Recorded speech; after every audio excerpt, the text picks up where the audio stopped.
So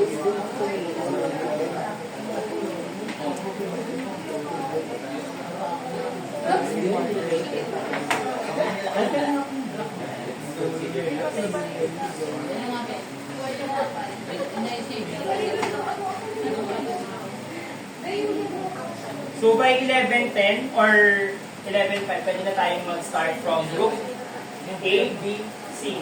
So sino representative niya? Si Miss Aclon, tsaka si Sir Jabber. Sa group B, sino?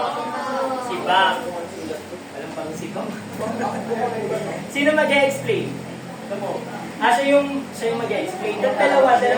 Ikaw tagahawak? Okay. Sa inyo, sino? Si Abby, tsaka si So mag-prepare na kayo Ano dapat siya? At matakan natin to tapos yung normal notation, ganyan. Maganda din kung meron kayong ipapakitang effects or mga pwedeng mangyari sa atin if ever na hindi natin siya ma-intake everything.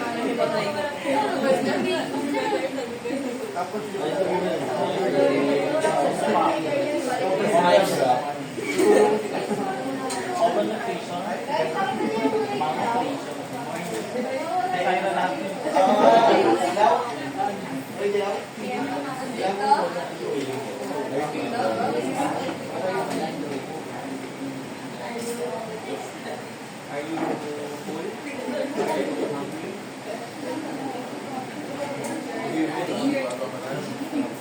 Are you Mickey Mouse?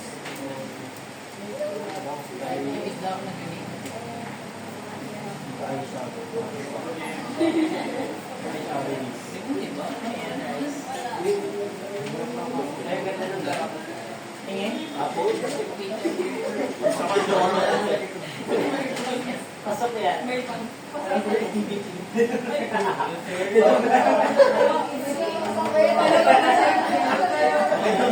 Nagyan mo naman ng names. Wala names. Wala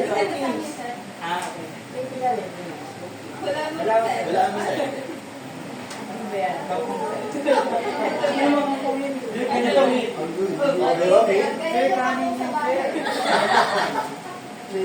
Amit ko yan. Wait, water. Blue. Isda. Anong klaseng isda ito? Ano ba ito? Bangos siya. May pag-ilaw siya. Ang ganda ng gawa niya. Palupas.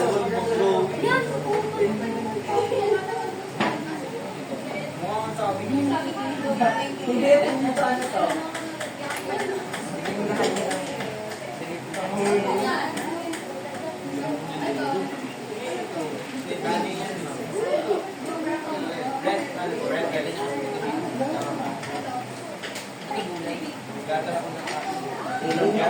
Okay, 5 minutes.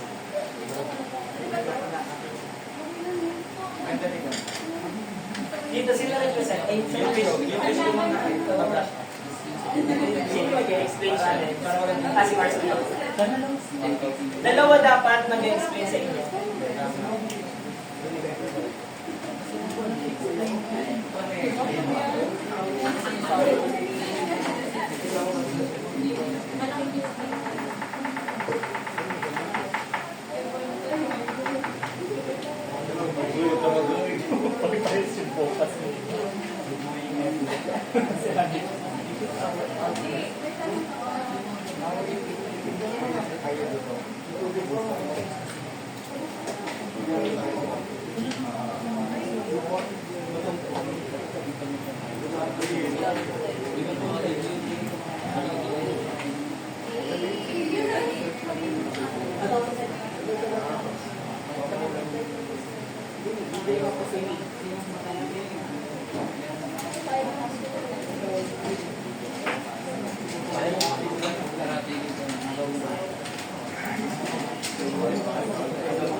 Pag ako wala dyan,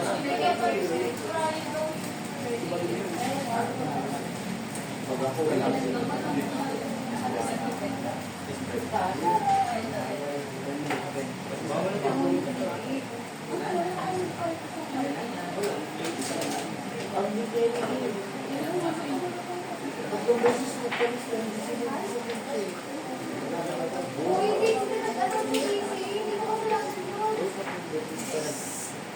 Concentrate. Concentrate. Kailangan informative later yung sasabihin nyo.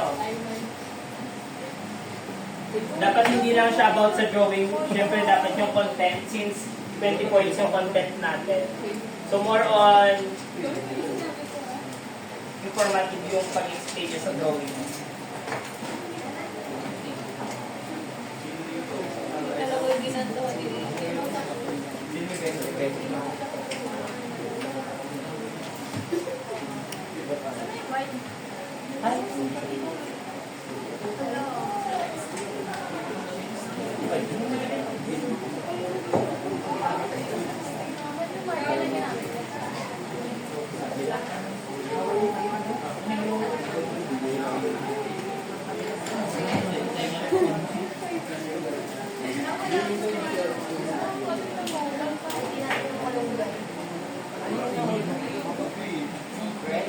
Pwede naman.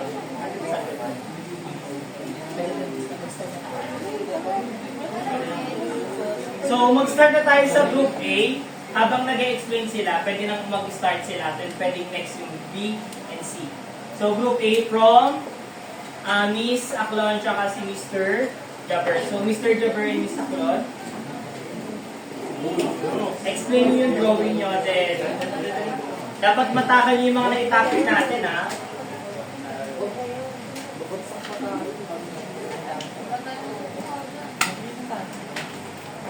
Okay, so let's start. Class, tingin mo na kayo kahit yung nag-drawing mo na sa inyo yung game. So yun, good morning everyone. So bago kami mag-present muna ng aming artwork, kuya, sino dito yung tinaan to? Ayan, sino lang dito yung magsasabi full of energy siya today? Over ako, hindi play. Over yun, meron tayong over, saka meron tayong matamlay. So bakit nga ba tayo nakakaranas ng pagiging matamlay or minsan full pack yung energy natin? Kasi doon pumapasok yung nutrition na nai-intake natin everyday. So, katulad ng diniscuss kanina, kung tayo, morning pa lang, which is yung breakfast is the most important meal, kasi sa kanya magsisimula yung nutrients na makukuha natin throughout the day. So, doon siya papasok. So, kaya yung ilan nakakaramdam ng katamlayan sa atin, or yung pagiging, or yung iba naman, full of energy, kasi doon pumapasok sa pagiging sa nutrients. So, itong artwork namin is composed of 5 different nutrients. Unang-una dyan, ito yung cup of healthy foods. So, unang-una, meron tayo dyan whole grains, which is yung ginawa natin example is loaf bread. So, sometimes, kapag mag-aalmusal tayo, kinakain natin mga loaf bread, and yung mga tinapay ay rich in carbohydrate, which is yung carbohydrate ay nakakatulong for our energy. So, good source of energy siya. Then, susunod naman is petchay. Petchay tsaka repolyo, which is part siya ng vegetable. And yung vegetable, good din siya sa healthy na, ay, sa katawan natin. Kasi yung vegetable ay rich siya sa vitamins and minerals. And, yeah, vitamins and minerals. Then, for our fruits naman, meron tayong avocado, kamatis. So, yun, yung fruits naman. So, sometimes, pag hindi tayo nakakakain ng vegetable, kumakain tayo ng separate food. So, may nutrients pa din yun. Then, for the last is protein. So, protein is good for our muscles, especially building of muscles, saka yung pangpatakas ng muscles. So, at yung nilagay namin dito is boiled egg. Ginawa namin boiled egg kasi bakit nga ba boiled egg at hindi fried egg? Kasi boiled egg kasi less yung oil na ginagamit, which is yung oil na gaan siya sa cholesterol, which is hindi siya good sa ating katawan. So boiled egg para water lang, so wala siyang added any parang harm sa ating katawan. Tapos, mostly ang gumagawa ng mga ng boiled egg ay yung mga nag-gym. Kasi nga, di makakita natin yung for muscles. Katulad yung sir. Tapos, yun, ito yung cup of ano namin, healthy food. Okay, thank you. Palakpakan niyo yung group A. Yun, sabi dito yan, nag-contain sila na takal naman nila yung apat din na explain nila. So, let's proceed to let group B. Okay na bang group B? Okay, group B. Explain then. Ay, umaga naman yung presenting. Wala na umaga.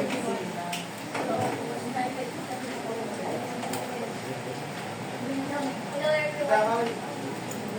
Class, listen. Hello everyone. Ito po yung gawa namin sa group B. So, meron po kami, kompleto po yung nakalagay po dito healthy sa e-face po namin. We have vegetable, protein, saka fruits, saka ano po, mga food games po. Tapos, ang explains naman dito, ito partner po, na inukos po namin na yung protein po nasa baba po yung protein. Which is yung ano po sa explains na you can grow into something po when focusing into healthier and more linear life po. So, ang pagkain po nun explains na we're growing further po and yung puno po diba is pag lumago is more stronger po then more nakukuha siya ng nutrient space dun sa ilalim. So, ito po yung meron kami meat, bananas, tapos spinach, saka chicken or protein po, bread po for ano din sa soy grain. Tapos yung may nilagay po kami apple, there's moving na kasi more on brighter future po siya if you're choosing a healthier path. Then yung kung bakit bakit may araw kasi kaya may araw po kasi everyday na when you're waking up, more productive po siya. Tapos active ka po sa umaga kasi nakukumpleto yung sleep sa katawan mo na protein, nutrients, and whenever po. Just important po talaga. Kaya po namin medyo tinaas yung water kasi yun po talaga yung pinaka-sleep ng mga body po. Okay, very good. Okay. So for the last group, group C.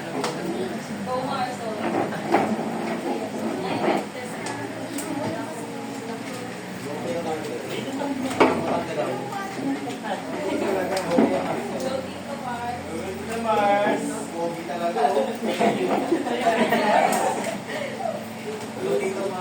Okay, class. Listen. Good afternoon, classmates. Sa drawing ko naman, as you can see, merong apple, milk, banana, carrots, lettuce, and of course, yung masayang kanin. We all know that rice is a full fuel source of the body, which is rich in carbohydrates. And also the apple, I believe apple, sabi nga nila, one apple a day makes the doctor so Tapos, yung milk naman, syempre, may nakasulat din ko na kasi yung milk source of calcium for strong bones, vitamins, and also we have a vitamins of A, D, and B12. Well, yung carrots naman, all, eto favorite ko ba kasi it can be eaten raw, pwede mo siyang kainin. And also it can blend by the malunggay and the fresh milk. So you have the energy in every day of your life. And also, meron din siyang to keep our gums, sit, and also our skin healthy, of course. And the lettuce. Lettuce naman, source of excellent, which is the beta-carotene with vitamin A, which is needed for healthy skin, bones, and eyes. And yung rice, ayun na nga. And syempre, one of my favorite fruit is the banana. Yes. Banana day makes our life healthier. Tapos yung banana naman, more on potassium. I believe potassium can truly helps our regulate blood pressure. Lalo na sa akin, kailangan ko i-regulate yung blood pressure ko. Kasi hindi na ako teenager. And then, meron tayong lower to risk heart disease. So, very important sa ating lahat na magkaroon ng healthy lifestyle. And of course, pwede tayong kumain ng mga junk foods.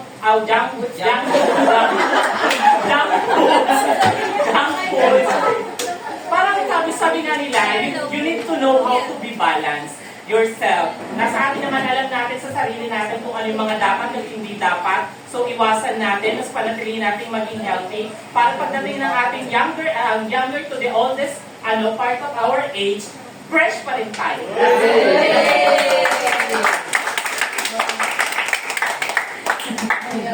Di ba? Hindi na ako kasha. Yung drone. Ayun, drone. So, all of you naman is informative and very entertaining naman. Yung kay Miss Garson, dito naman is na-emphasize nila yung drawing talaga. And din sa first group, na-explain nila lang well informative, natakal nila yung apat. So later ko na lang sasabihin kung sino yung mananalo. So let's proceed to our what have you learned today? Anyone? What have you learned today to our topic about food and nutrition? Yes, Mr. Jabber. So, what I have learned today is about nutrition, where nutrition comes from food. And every day we eat food, sir. So, hindi once kumakain tayo, may nutrition na tayo ng kuha. So, in every food, meron tayo ng nutrition. It depends sa type of food. Then, dapat very,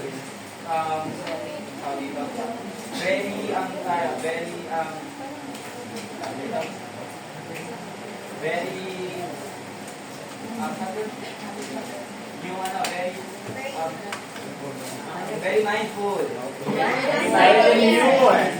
Yeah, dapat very mindful tayo sa pagkain kasi meron tayong iba't ibang kinds of nutrition. So, kapag kumain tayo ng healthy food, nasa part tayo ng normal nutrition. So, kapag ang kinakain naman natin ay walang masyadong nutrients, so nandun tayo sa may undernutrition. So, kasi undernutrition, kasi kapag hindi tayo pumasa sa standard of nutrition ng katawan ng tao.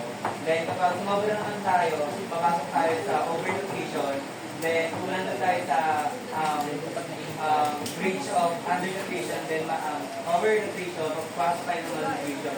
So, very important na alamin natin yung nutrition na hindi lahat ng pagkain ay may nutrition, tsaka hindi dapat alam natin yung nutrition sa bawat pagkain kasi hindi lahat ng nutrition ay good sa ating katawan. Okay, thank you, Mr. Carson, for Mr. Carson. Okay. Umayat si Carson. In this group B, what have you learned today? Anyone from you? None? Yes, Bagorio. What have you learned today? Kasi i-balance yung mga pagkain dyan para maraming Okay, very good. So how about the group C? Anyone? Okay. Para naman po sa akin, sir, kailangan lang natin i-maintain yung pagkain natin. Kailangan yung awareness nandun as individual para sa mga kinakain natin sa araw-araw. Tayo rin kasi yung maglalapit sa sarili natin sa sakit or in any aspect na magkakaroon ng problema sa sarili natin. We need to to eat healthy foods. Hindi naman sinabing araw-araw pero more than healthy foods para as an individual. Okay, very good. So, since all of you will understand our topic for today, give yourself a very good clap. Alam niyo yung very good clap? Okay, 1, 2, 3, go! Very good. Since all of you are very good for today, let's proceed to our quiz. Okay, you have 2 minutes. Parang gets na gets yun yung topic. You have 2 minutes to review, or 1 minute. Go.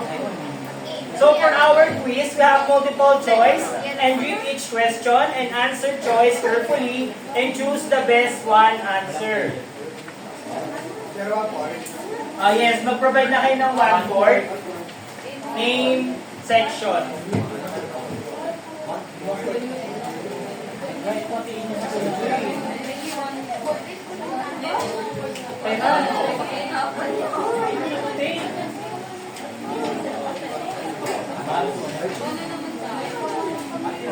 Last 1/4.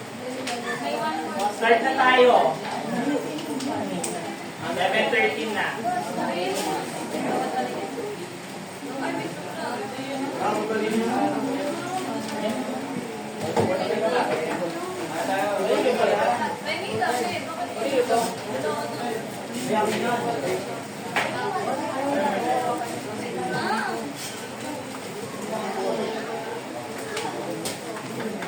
Idea lang ka.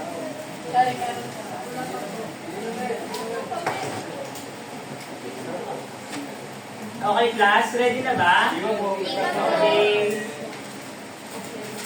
So each question, you have to answer 5 seconds. Madali lang yung quiz kung nakinig kayo. Walang pag-din. Akin na to.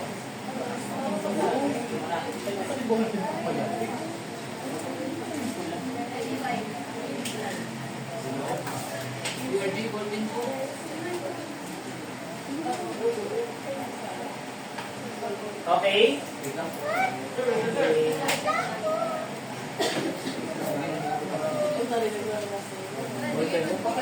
Okay, let's start our quiz. So for number 1 and 2, yan. What term describe the process by which body transform food energy into body tissues? Yan. Number 2, what is the term for typical food and drink consumed by individuals? Place your ball pen if you're done answering. Okay.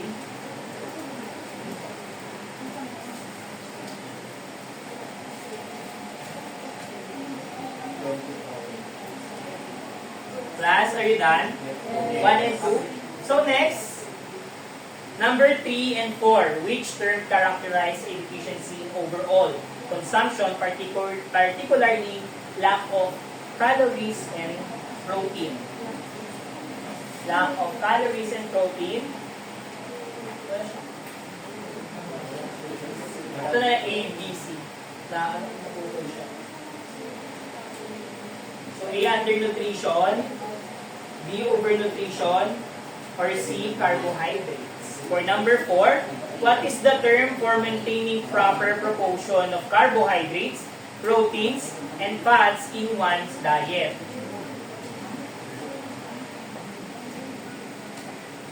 Proper proportion. Place your ball pen if you're done. Okay, so for our last number 5. What dietary approach incorporates fruits, vegetable, whole grains, and lean protein?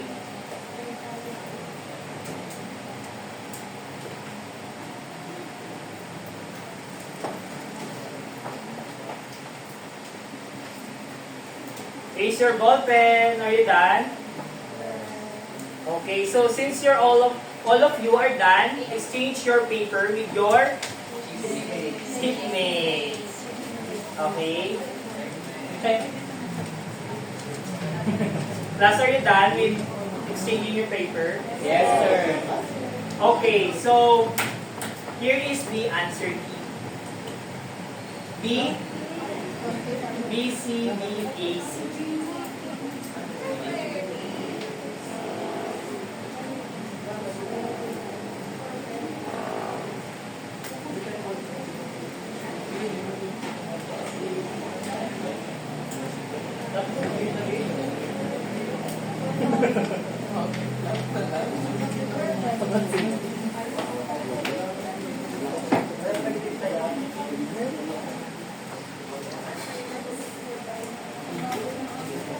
Okay, who got 5?